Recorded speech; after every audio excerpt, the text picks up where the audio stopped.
signed Memorandum of Understanding from President Trump that is already starting to falter as Iran has made a key cog of this deal, or this MOU. Iran, or Israel's relationship with Lebanon, that has already continued to be explosive. We'll dive into this and explain where Trump stands, where Vice President J.D. Vance stands, and then talk about what has happened around the world with these winds of change that we've been prophesying in both the UK and in Colombia as well. So stay tuned with us today as we dive into these topics and more.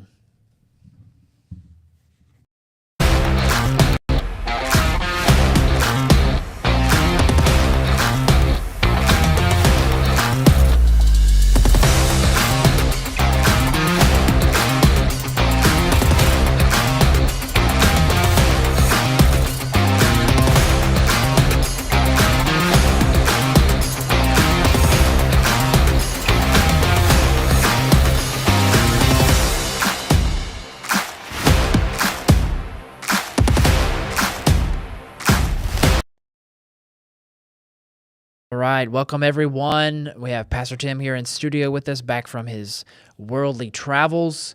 And today we have a lot to cover, as last week we went over the breakdown of what was out there of the Iran peace deal, or MOU, that has been signed now by President Trump on Wednesday.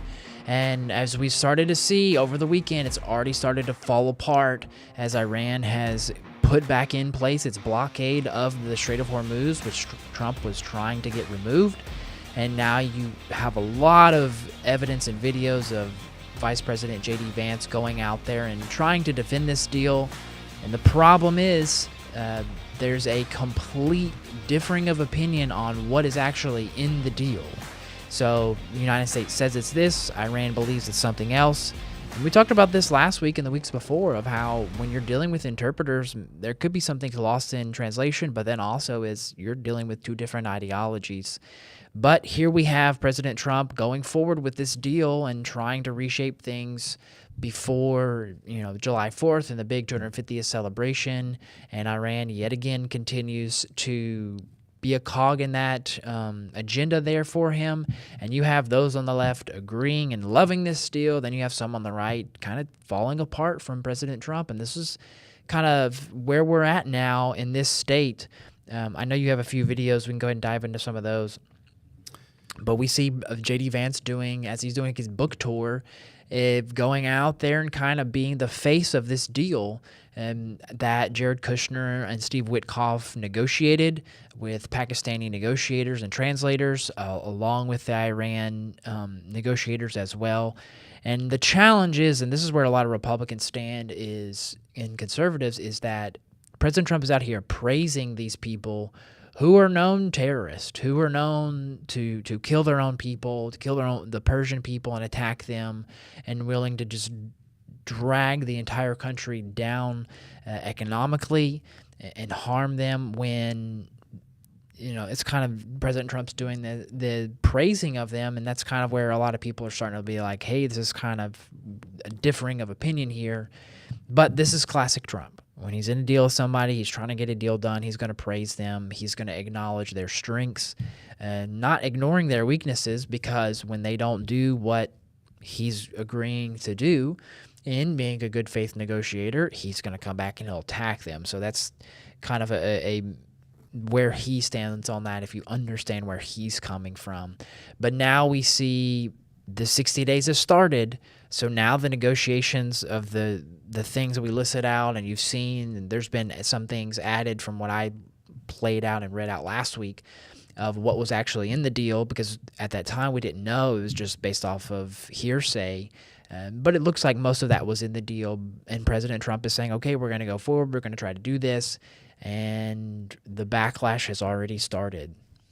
Okay. Well, welcome. It's good to be back, I should say. I was in Chicago this past weekend and traveling before that. And I really want to speak into the Iran deal tied to Israel. There's a big piece here that we've got to understand, because what Zach just talked about with the Lebanon piece, I think Hezbollah is trying to sabotage the deal because they don't want to see it happen. And that's putting Israel in a bind, because they got to protect their people. They're still missiles are coming. northern Israel. Most people have been evacuated. They're not being able to be in their homes. And so this is a real serious issue. And President Trump is asking Bibi and Netanyahu in Israel to stop retaliating. Well, how long can you do that? How long can you allow your people to be attacked and not respond? So we're in a real difficult thing. That's why we call this pipeline for the president, praying for the president, praying for wisdom in the midst of this. And so let me lay out a baseline of what's happening. Just a report kind of gives an idea of what is happening on the ground. This will help us. Yeah, hey guys, good morning. I just spoke with President Trump for more than 20 minutes, and he gave some new insight and reaction about the ongoing talks that are taking place in Switzerland and the threats coming from the Iranian regime. President Trump telling Fox News that the U.S. may take over the strait in the future if they have to and collect tolls. The president described this as the United States being the guardian angel of the Strait of Hormuz and the Middle East. And the president said ultimately that would involve the U.S. taking 20% of the oil that passes through the strait. Remember, this comes in reaction to the Iranians saying they will close the Strait of Hormuz in response to Israeli strikes against Hezbollah in Lebanon. President Trump tells Fox News he spoke with Iranian officials overnight and said, you close it and you won't have a country. He went on to tell these officials, you won't even make it back to your effing country. Now, earlier today, Iran's President Masoud Pezeshkian said this about Iranian enrichment of uranium. The president also reacting to that. Take a listen. We will not give up our right to enrichment, and they, too, will be forced to accept it. You all know what the so-called President of the United States was saying. He had made a complete 100-degree turn. He was saying that Iran must surrender unconditionally. Iran has no right to do this, it has no right to do that. President Trump, during our call, responded directly to those comments by Iranian President Masoud Pezeshkian. President Trump told Fox News he better watch his mouth, he better shape up, or we'll take over the rest of the country. And so clearly the president reacting directly to these comments from Iran's President Masoud Pezeshkian. And also President Trump talked about the broader Memorandum of Understanding, indicating this is just a ceasefire extension. This is not the final deal with the Iranian regime. And the president says he holds the cards and maintains a variety of options if the Iranians don't make these serious commitments at the negotiating table. He said, I have a 60-day option, and I can do whatever I want after that option. So again, President Trump leaving a variety of considerations on the table and says that the United States could become the guardian angel of the Strait of Hormuz and collect tolls itself while taking oil, around 20%, the president says. As it relates to oil, President Trump also said that 19 million barrels of crude oil exited the Persian Gulf yesterday as a result of this Memorandum of Understanding with the Iranians. Well, if nothing else, it's theater. It's very interesting what's going on here in the conversation. You got to understand, radical Islam only understands force.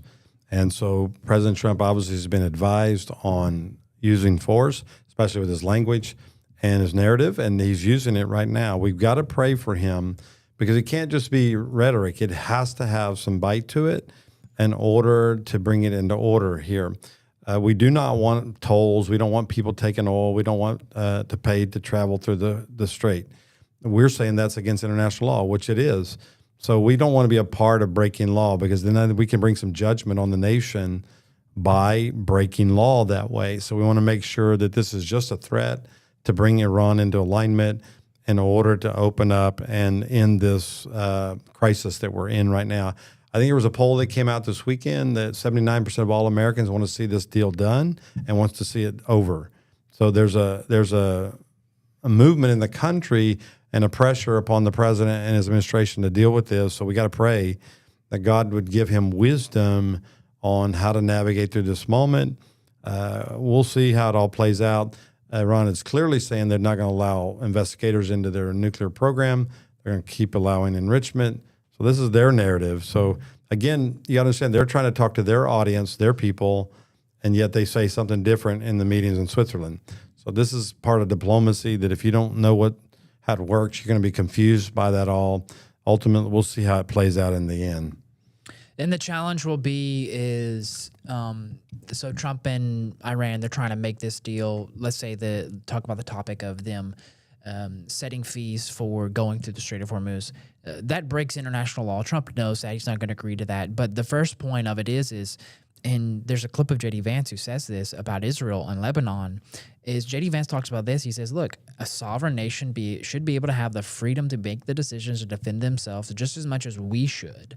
And then the big debate on the far right is, well, Israel controls the United States and et cetera, going back and forth. And Trump has some smart comment about, well, we controlled Israel and we can do whatever we want. They'll listen to us.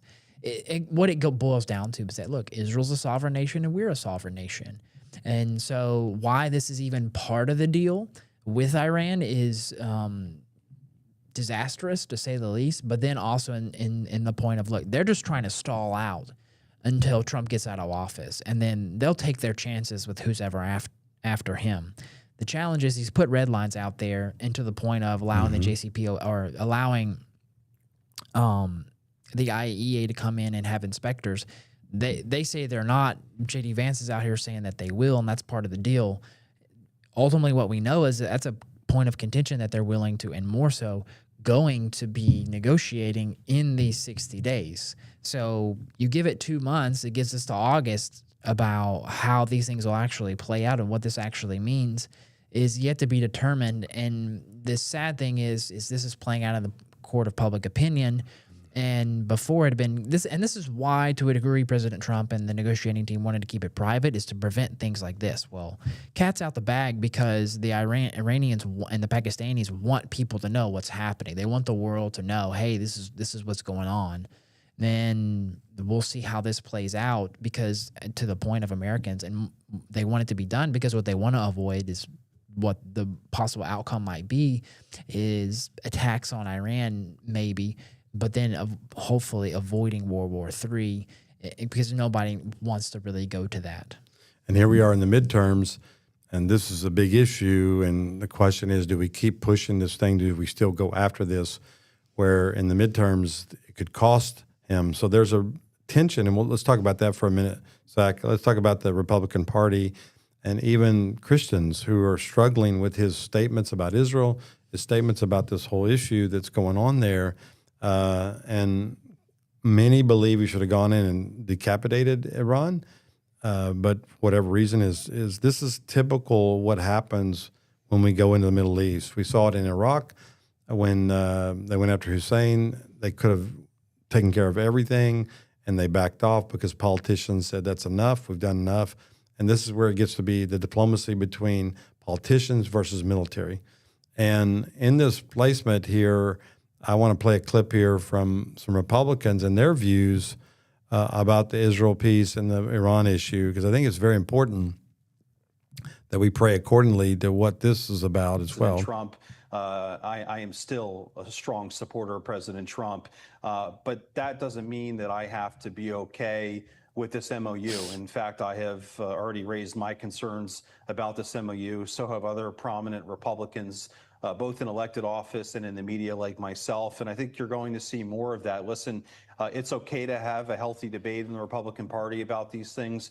It's okay to say that President Trump is the most monumental president in the history of the United States, and thank God he's our president. But we can express our concerns about this MOU, and it's very, I think, important to lay those concerns on the other side of who we're dealing with. This is the Islamic Republic of Iran.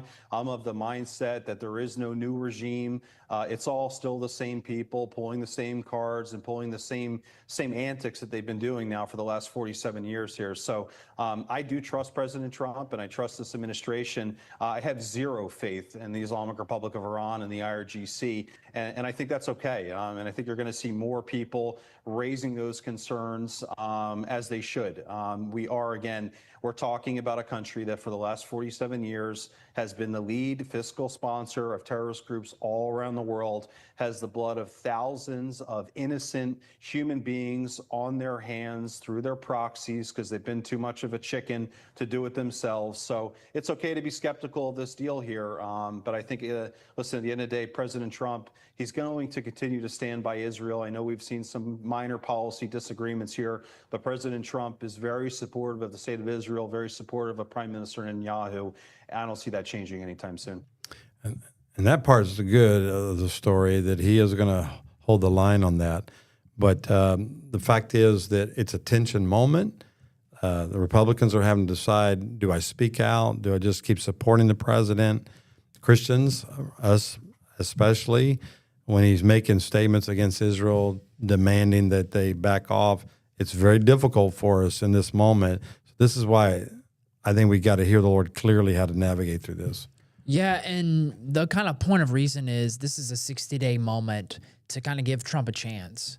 Okay, he's earned the right in the political sense to kind of have some rope here to make a deal happen. Because ultimately, what he wants to do is, one, open up the Strait of Hormuz and get rid of the military nuclear weapons and capabilities within Iran. He's done that on a human capital standpoint of view, but now he's got to actually get rid of the physical quantities that are there. And I want to play this clip from Senator Kennedy in his wise words of after this is June 18th, the morning after the MOU got released, and he said he read it. And here's what he has to say.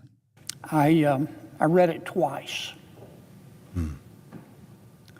And for what it's worth, here's my conclusion. I think we ought to give peace a chance. And that's all I'm saying today. You're entitled to your opinion, but all I'm saying today is I think we ought to give peace a chance. I've all week long, even before the memorandum came out, I've heard all the speculation about the agreement, the rank speculation. I've listened to people say, well, I don't like this and I don't like that, and this is in it and it shouldn't be, and this isn't in it and it should be, and if we do this, this is going to happen. And it's all rank speculation. The people. And I'll leave it there at that, because that's kind of where he's at with everything of understanding it. There's a shorter clip where he talks about, he's like, let's give peace a chance. This is the night after he read it. And then he goes in and he says, because if I heard President Trump right, is if we don't give peace a chance and they don't agree to what's in this deal, then he's, as we said before, President Trump talked about, I'm going to bomb you before you make it back to your country, before you make it back home. And so that's kind of the red line Trump has put out. The question is, the challenge is this, is President Trump has made these red lines before. Is this the final red line? Is this the hard line? What is this? Because the comparison is this deal versus the Iran nuclear deal that Obama negotiated in the JCPOA, that compared to that, this deal is horrendous. And I mean, we can get into that, but the next 60 days, kind of a safe bet is to say, okay, give peace a chance, but give President Trump a chance. And knowing that, hey, look, he's going to stand this hard line because he's already bombed them before. So there is that. So if they're going to go in and try to play these little games that they continue to play, still knowing that, the 40 leaders before them were all wiped out and they're going to try to play hard line, well, President Trump has evidence to show that he will go there.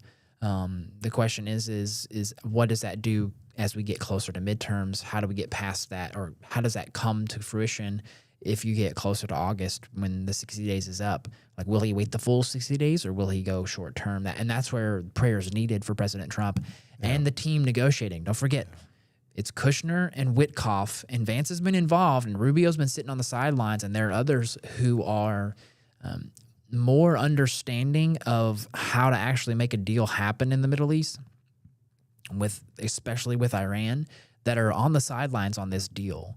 And if anything, it's the prayer would be that, hey, they get more of a voice in this season, because these deals and those who are negotiating, and you're finally seeing after resignations and people stepping away from the deal on even the Iranian side of, you're getting the final decider of who's actually running the country. And that's a big portion of why Trump's delayed, is because he's trying to see after the first round of attacks from Operation Epic Fury of who's actually in charge. And now with the economic operation Epic Fury, that they're starting to see some tension there internally. So now you're starting to see the cream rise to the crop within Iran and seeing where things actually play out with who's in control of Iran.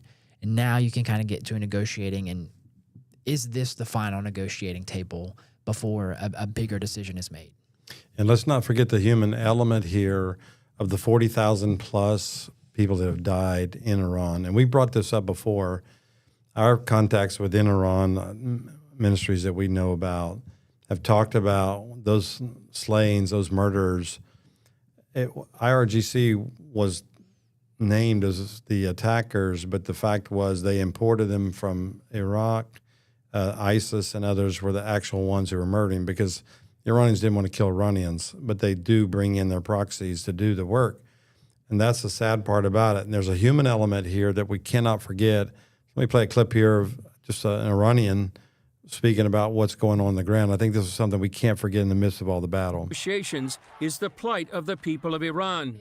Miriam Wahba from the Foundation for Defense of Democracies tells CBN News the regime is targeting underground church leaders. The regime is looking for a scapegoat here. They're looking for somebody to label as traitors, as enemies of the state, and as they really call it, enemies of God. And the Persian-speaking convert community Christians of Iran ends up being that scapegoat and ends up being prosecuted as what they call Zionist traitors. She warns the MOU frees the regime. What worries me most is that this gives the regime ability to continue its crackdown on the Iranian people and Christian communities vis-a-vis the Iranian people. Well, Chris Mitchell joins us now from... So that's the hard part about, I think, what we're talking about. Our concerns as believers is for, the believers in the land, but the innocent people. And that's what I want to get our heart the right direction in that. To pray accordingly. Let me play this. Chris Mitchell makes another statement about Trump saying that he's responsible for protecting Israel and all. So I want to bring all this element in here and help you understand what we're dealing with in a global picture of what's happening. The volume. Here in Israel, and I would say believers around the world, he made a comment that Israel wouldn't exist if it wasn't for him. And many people are looking back, well, Daniel chapter 4, King Nebuchadnezzar boasted of all the things he had, and God humbled him. Yeah. So that's a very deep concern, and really a rallying cry for many to be intensifying prayer for President Trump, Vice President Vance. Exactly. I mean, Nebuchadnezzar went out and ate grass and his fingernails grew as a result of him being dethroned. We don't want to see anything like that for President Trump. And this is way beyond a political issue. This is a spiritual issue.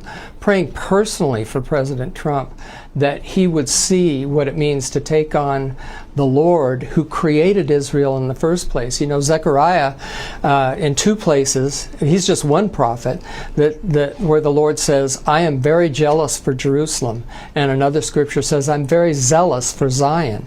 He also defined the biblical borders when he made a covenant with Abraham, when Abraham was sound asleep. And the Lord torched the fire of his sacrifice and said, I'm going to give this land to you and your posterity forever, basically. And so these are things that you don't trifle with as a politician, even the most powerful politician in the world. Yeah, in Joel chapter 3, warns about dividing God's land and scattering his people. John, we got about a minute left. Would you lead us in prayer? Okay, so there, I think, is an important part of what our ministry is about, is we support the president, we stand with our government, we pray accordingly, but when they cross those lines and step into that, I do not want to see what happened to Nebuchadnezzar happen to our president. And that can happen. God can step in, and he's going to warn him. And I think right now there's enough people that are warning him, Mr. President Trump, you're probably crossing a line here when you start taking credit for protecting Israel. The word says that the Lord watches over Israel day and night. He doesn't slumber. He's bigger than any politician, any world army.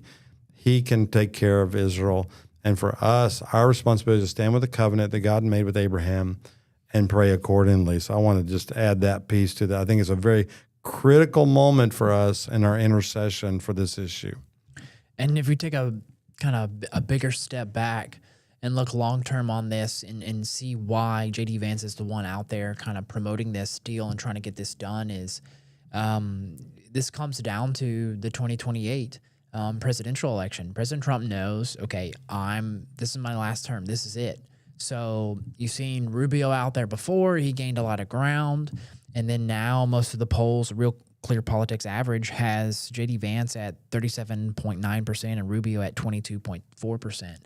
So Vance is going out there on his book tour for his new book, Communion. I haven't read it yet. I probably won't. But the reality is that's what he's doing. And he's trying to reshape. And this is what people do before they want to run for president. They release a book, a memoir, things like this. This will be his second. There's the movie. I've read the first book, Hillbilly Elegy, and seen the movie. And in it, it's telling. And this is the reality. This is what Christians and believers and conservatives, Republicans have to understand, that this is who J.D. Vance is some of the things he's saying are, in regards to Israel, quite alarming. And if you understand who he is and his politics on this is not kind of a surprise or a shock, because he in lines with these type of people. And so here we're saying now we have a decision. Okay, we have to pray for that as well. For looking more long term at the 2028 is, okay, Lord, who are you saying that we should vote for come 2028? I know the midterms are coming up hot and heavy, but the reality is things that are happening now are going to go into effect and into play, because now the shakers and movers are going to start making decisions on who to back and who to support and who to get around, based off of things that are being said right now from J.D. Vance. And so we can't take that out of proportion. And for Trump, it's a win-win. Okay, they make this deal. It works out. Great. If it falls apart, great. We shift, we move. Yep. And that's where him, the art of the deal, that's where he's playing, 4D chess in this a little bit. Yep. To see kind of how things play out. And I think he understands the dynamic here of what's really at play. He knows Kushner, he knows Vance, he knows where they stand. So he's going to use their strength in this aspect and really see where this falls apart. And hopefully J.D. Vance can see, okay, this is not how we interact with the world on this type of stage. And if he does become the nominee, maybe he changes, maybe he doesn't, I don't know. But we'll find out soon enough. And we'll play one piece here from J.D. Vance to go along with Zach saying about his stance with Israel. He was questioned here about that.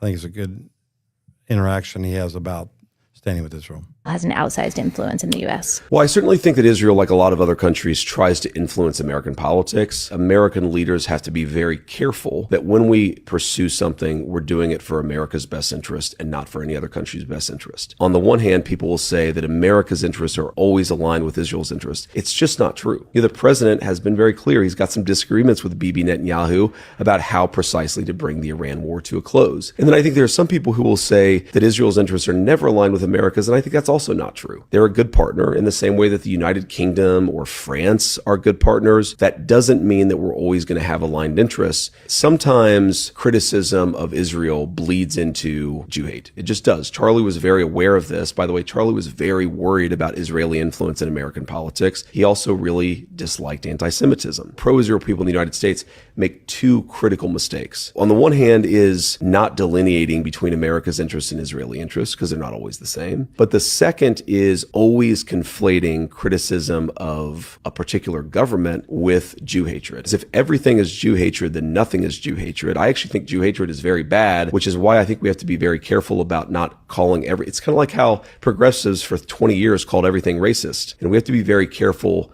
not to criticize somebody as anti-Semitic when they're just not. Yeah, I completely agree with all that. And I think that distinction is important. However, from my vantage point, it seems to me like the bigger problem is almost like Israel derangement syndrome, going beyond, okay, yeah, we don't like Israeli policies. We don't think that we should put the priorities of any country first. Completely agree with that. That's fine. But the obsession that some people have, I would say on the right, with blaming all of their problems on Israel, all of their disagreements with Trump on some secret Israeli influence. And I'm not saying all of those people hate every Jewish person, but it seems to get there really fast. I see that more prominently on the right than I see true Israel first kind of obsession that you seem to be describing. So I see both, and I think both are bad. Do you believe that Israel has an outsized influence? Okay, so amen to her pushback there.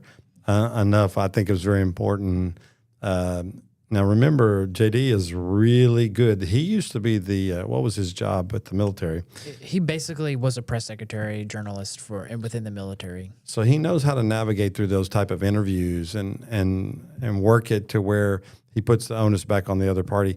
But I think her pushback was really good there. And that's right, is a quick jump from Israel's the problem to Jew hatred. It goes there very quickly. And that is a spirit in the world. And let me say this, and we'll move to another topic. Prophetically and biblically, the Bible says that in the last days there will be a turning against Israel, the covenant people of God, the Jewish people. Part of this is God's plan to get them back to Israel. So in America, when you see this happening, part of it is, okay, that has to happen.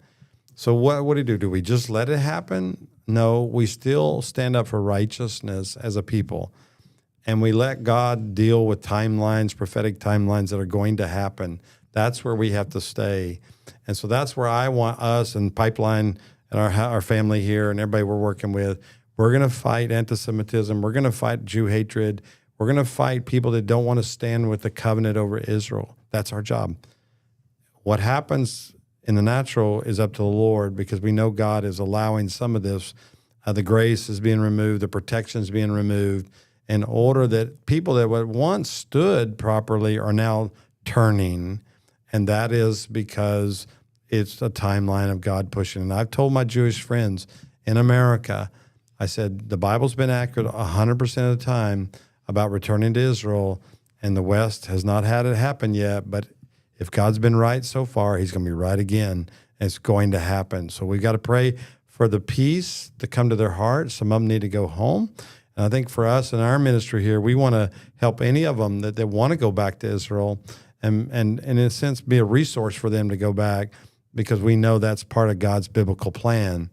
Now, some evangelicals go so far as say, well, we need to get them back so God can annihilate them and then Jesus can return. We're not going there. That is a wrong narrative. And many Jews believe that's where we are. We are not there. At least this ministry is not. That's not what we're going after. We're just going after God's plan of protecting and praying peace over the Jewish people and over the covenant God made with Abraham. That's our passion. But this is what's happening behind the scenes right now. And what President Trump's trying to do along with that aspect is understanding that the people of Persia are going to need a future. This goes back to even how he attacked and went after things in Venezuela.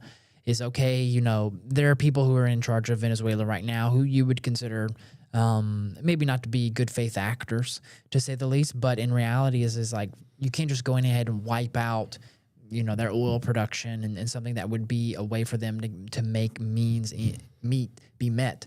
To put food on the table, roof over their head, clothing on their back, transportation. He's trying to give the Persian people an opportunity in the country of Iran, an opportunity to be able to have an economic future.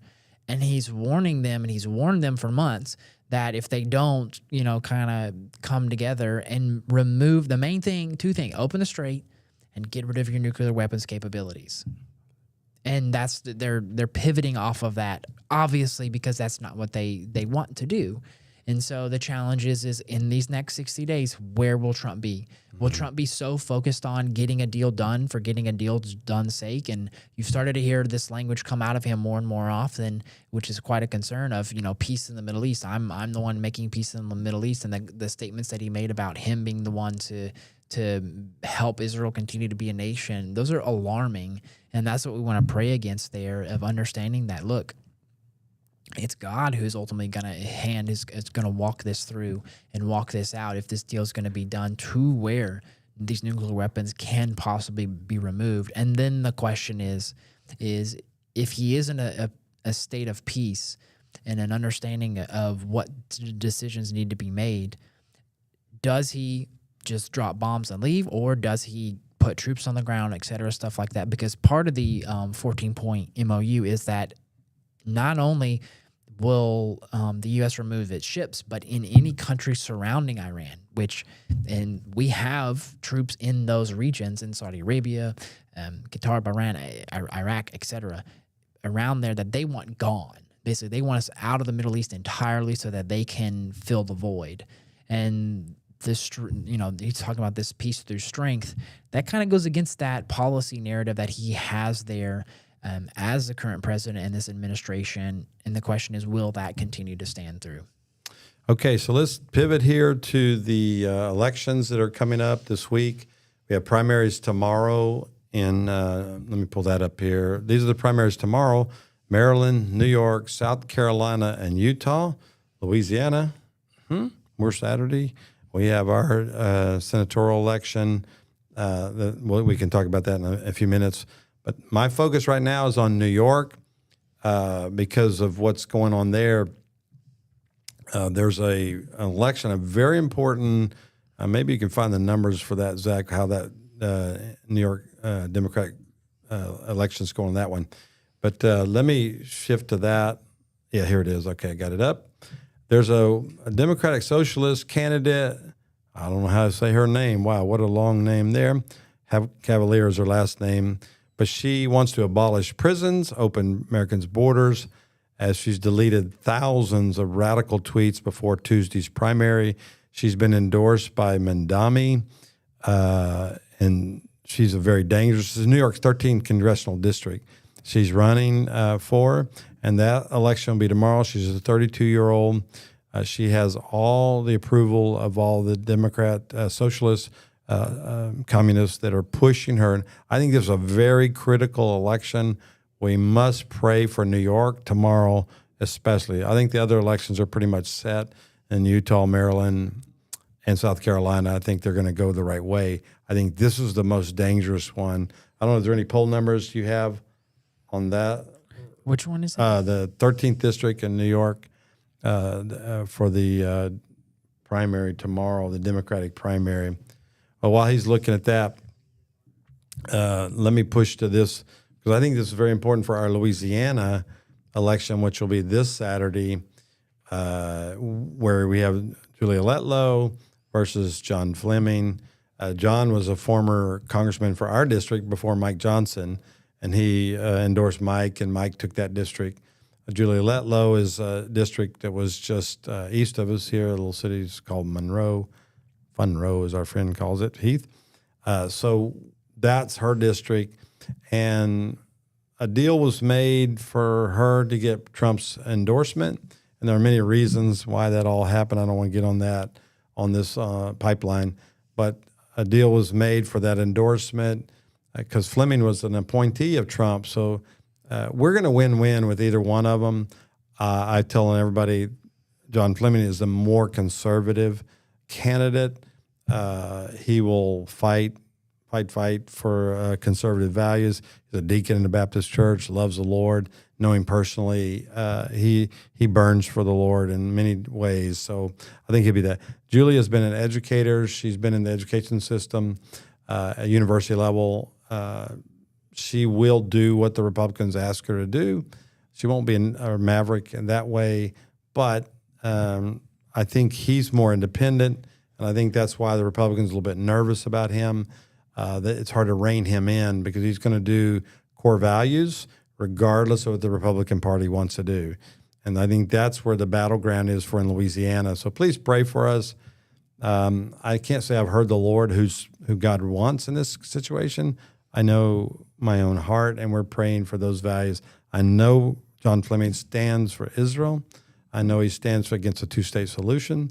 He holds biblical values He has a biblical worldview in all that he does. Julia is not quite there, but she does vote and does the right thing. So that's what's going on in Louisiana for this Saturday. So pray for us.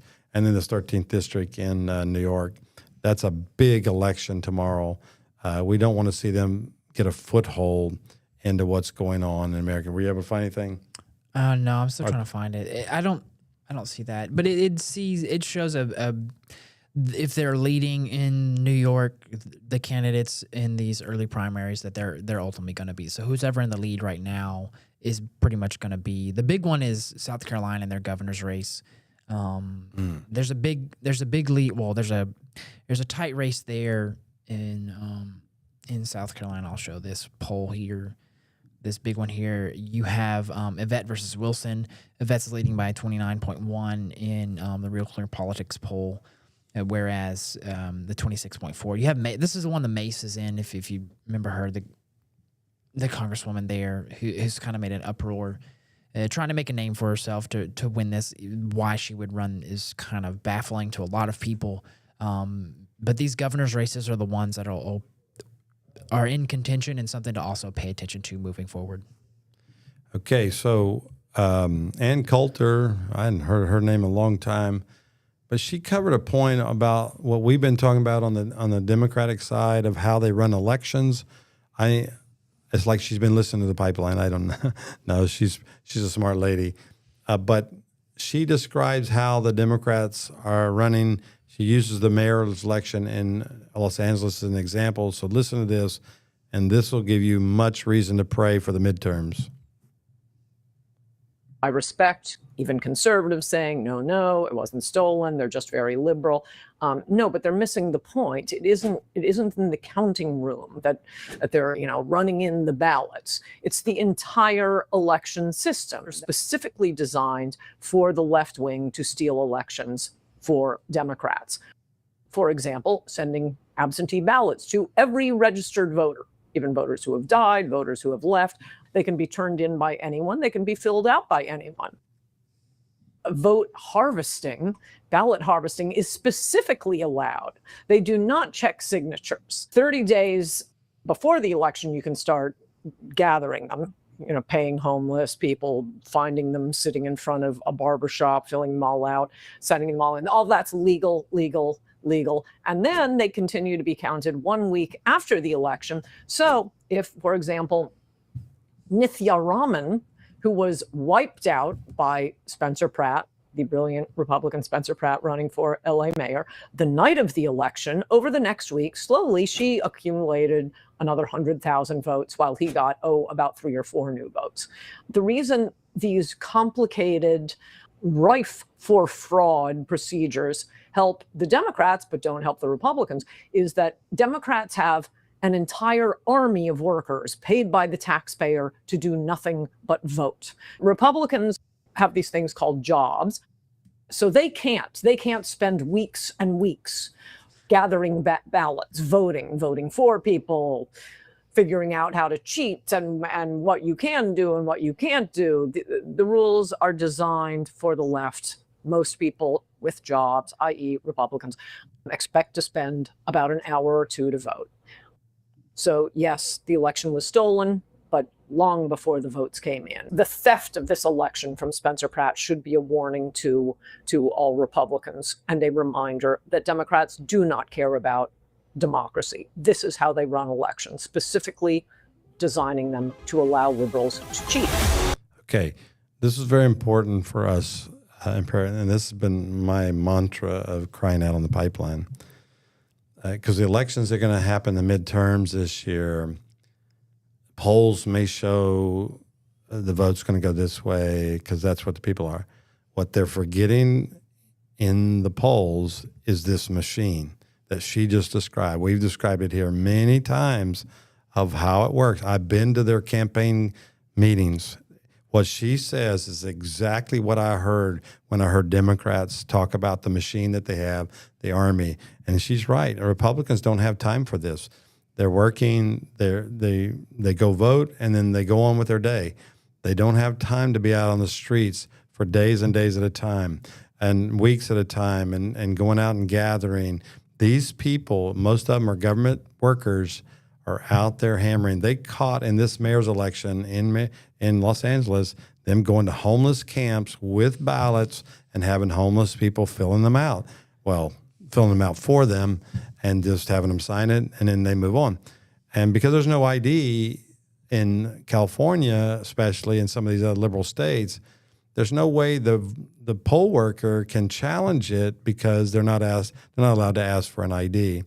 At Obama's presidential center this week in Chicago, you couldn't get in without an ID, but you can go vote without one. This is the hypocrisy of that movement, of what they're saying, that these people aren't smart enough to go get an ID, but yeah, you can't come into my center without one.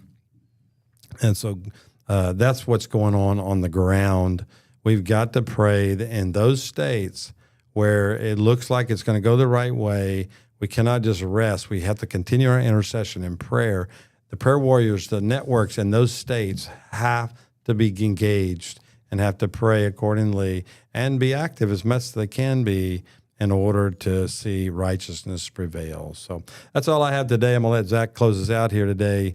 And as we keep pressing in, let's cry out to the Lord for the movement of his Spirit in our land.